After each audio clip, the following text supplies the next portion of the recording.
पहले फटाफट अंदाज में देख लेते हैं टॉप न्यूज में वो तमाम खबरें जो सुबह से लेकर शाम तक रही सुर्खियों में।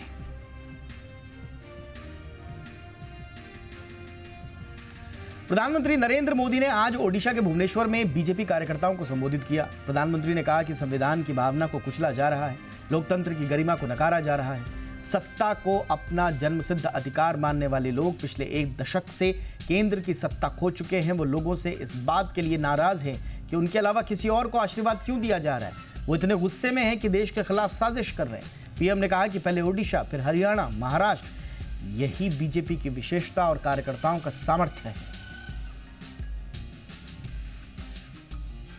विदेश मंत्रालय ने आज लोकसभा में विपक्ष के नेता राहुल गांधी के प्रधानमंत्री नरेंद्र मोदी पर दिए गए बयान को अफसोसजनक बताया। राहुल गांधी ने हाल ही में प्रधानमंत्री मोदी पर टिप्पणी की थी, जिसमें उन्होंने कहा था कि प्रधानमंत्री मोदी की याददाश्त भी अमेरिकी राष्ट्रपति जो बाइडेन की तरह कमजोर हो रही है। इस पर प्रतिक्रिया देते हुए विदेश मंत्रालय के प्रवक्ता रणधीर जायसवाल ने कहा कि भारत और अमेरिका के बीच जो साझेदारी है वो वर्षों की मेहनत, आपसी सम्मान और सहयोग पर आधारित है। ऐसी टिप्पणियां गर्मजोशी भरे और दोस्ताना संबंधों के अनुरूप नहीं है।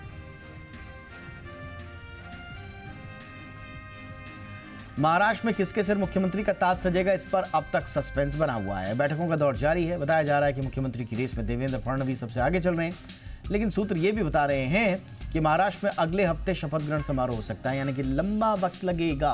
बीती रात दिल्ली में अमित शाह के घर पर महायुति की बैठक हुई। बताया जा रहा है कि इस बैठक में महाराष्ट्र में सीएम के नाम पर सहमति बन गई। नाम का ऐलान होना बाकी है, लेकिन जो आंतरिक दिक्कतें हैं वो खत्म होने का नाम नहीं ले रही। आज एकनाथ शिंदे अचानक से सातारा चले गए, इसके भी कुछ मायने हैं क्या? यही अब सबके दिमाग में प्रश्न।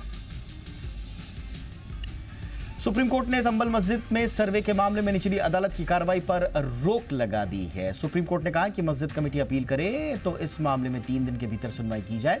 वहीं सुप्रीम कोर्ट ने कहा कि सर्वे रिपोर्ट सील बंद रखी जाएगी। सुप्रीम कोर्ट ने कहा कि वो चाहते हैं संभल में शांति रहे, प्रशासन को सुनिश्चित करना चाहिए। शीर्ष अदालत ने कहा कि इस मामले में निचली अदालत कोई एक्शन ना ले। अब इस मामले पर अगली सुनवाई 6 जनवरी को होगी।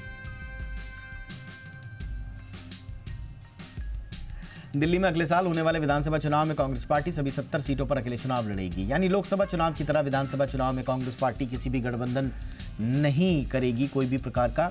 प्रदेश कांग्रेस अध्यक्ष देवेंद्र यादव ने इस फैसले की खुद जानकारी दी, जो कि आज दिल्ली में कांग्रेस कार्य समिति की बैठक में मौजूद थे।